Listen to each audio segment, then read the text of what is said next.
So, how bad was Donald Trump's rally at Madison Square Garden last night? Well, let's take a quick overview. It was full of several hours of different speakers constantly insulting Puerto Ricans and Latinos, full of endless racist diatribes and hate speech.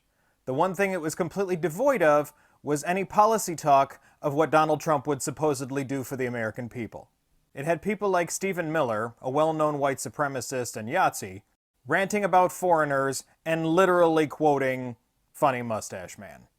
It had people going on racist rants about Kamala Harris, holding up a crucifix and claiming she's the Antichrist. Which is funny because up until a few months ago, they claimed for several years that Joe Biden was the Antichrist. But since he's not running anymore, suddenly Kamala Harris is. And that's not even mentioning the comedian, I guess you'd call him, who went up there and just made tons of racist jokes against Puerto Ricans and Latinos, calling Puerto Rico a floating island of garbage.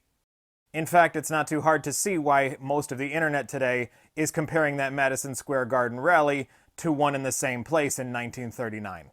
These Latinos, they love making babies too, just know that. They do. They do. There's no pulling out. They don't do that. They come inside, just like they did to our country. It's literally a floating island of garbage in the middle of the ocean right now. Yeah. I think it's called Puerto Rico. This country was built on hard work, added value, and talent, not on DEI. And the Palestinians are taught to kill us at 2 years old. They won't let a Palestinian in Jordan. They won't let a Palestinian in Egypt. And Harris wants to bring them to you. So how bad was his rally? It was so bad that it lost him voters and had more people coming out endorsing Kamala Harris. He just created his own October surprise on himself. During all of the racist ranting at the rally, Jennifer Lopez and Ricky Martin came out online to voice their support for Kamala Harris and encouraged other Puerto Ricans to do the same thing. And Bad Bunny, the famous Puerto Rican recording artist, went on his Instagram of 40 million followers to endorse Kamala Harris.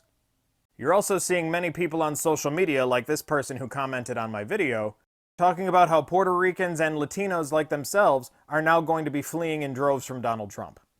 It wasn't just about the Latinos and the Puerto Ricans. Donald Trump and his cronies at this rally managed to take every single group of people that they have ostracized and hated up to this point and insulted all of them a week before the election. Much like Donald Trump and his followers did with the Haitian immigrants, which suddenly brought Haitian immigrants in Florida and Ohio to come out and vote against him, there are over 1 million Puerto Ricans living in Florida. There are 500,000 of them living in Pennsylvania. Donald Trump just insulted every single one of them and showed them just how much he hates them. Meanwhile, while all this was going on, Kamala Harris was in Philadelphia visiting Puerto Rican voters. Donald Trump thinks he can win an election by trashing anyone who is not a white Christian man. And after Donald Trump insults these people, Kamala Harris quickly moves in to reassure those people that they are valued. People are now starting to realize just how true it was when Kamala Harris spoke in front of the VP's residence a few days ago, stating that Donald Trump is a fascist who will use the military for his personal vendettas.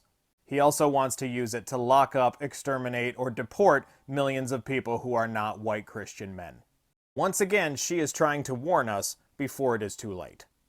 I also find it pretty ironic that now that everybody is finally online today talking about how Donald Trump's rally was very similar to that 1939 Yahtzee rally, that TikTok has permanently taken down my video where I showed the similarities between Donald Trump and German Funny Mustache Man. That video that had almost 100,000 views. But you know, I'm sure that's entirely a coincidence. Trump's rally at Madison Square Garden was just as horrible as we knew it was going to be. Thankfully, it is backfiring on him already. All of these people were already going to vote for his hate. Meanwhile, all it's done for him is push away millions more voters and get more people to endorse Kamala Harris. We all need to show up on November 5th and absolutely destroy this hateful ideology. We need to push these disgusting, racist, xenophobic people back into their hole.